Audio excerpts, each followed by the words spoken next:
Arestado ang isang lalaki sa Caloocan matapos makipagbarilan umano sa isang pulis.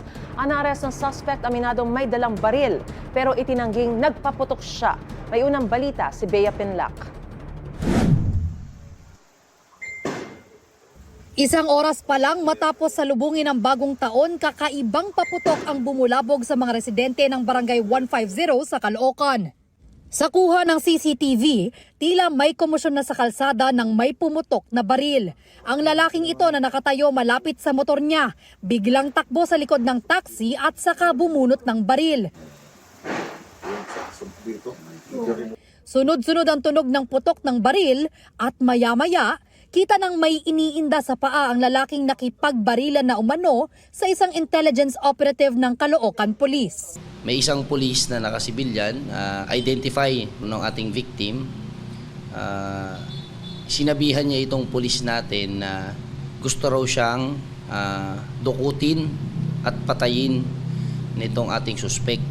At nang kumprontahin daw ng pulis ang suspect, Paglapit ng ating pulis, bigla agad binunutan ng pulis natin at pinutukan. nasa pool ng bala ang suspect sa kanyang kanang paa. Pero ayon sa pulisya, nakatakbo pa ang lalaki para magtago. Nung sinundan natin yung blood trailings doon sa lugar, pumasok siya sa isang bahay. Pagkatapos noon, nakita natin nandun din sa crime scene ang kanyang baril na ginamit at isang granada. Kargado ng bala ang baril at armado ang granada na nakumpiska mula sa suspect ayon sa pulisya. Pero giit ng suspect, Pagbaba ko po ng motor, pagbaba ko lang po, may isang lalaki na nakalabas yung baril, nakatutok na sa akin. Pagkakita ko po, tumakbo po ako, hindi po ako nagpaputok.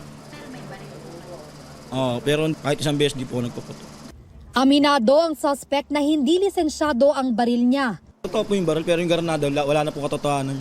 Ayon sa pulisya, dati nang nakulong ang suspect sa kasong murder. Meron tayong information reports na this certain person or our suspect is involved in gun running, gun for hire, and at the same time po sa pagbebenta ng illegal na droga.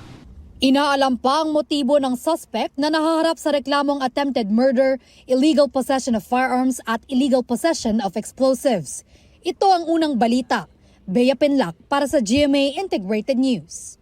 Gusto mo bang mauna sa mga balita? Mag-subscribe na sa GMA Integrated News sa YouTube at tumutok sa unang balita.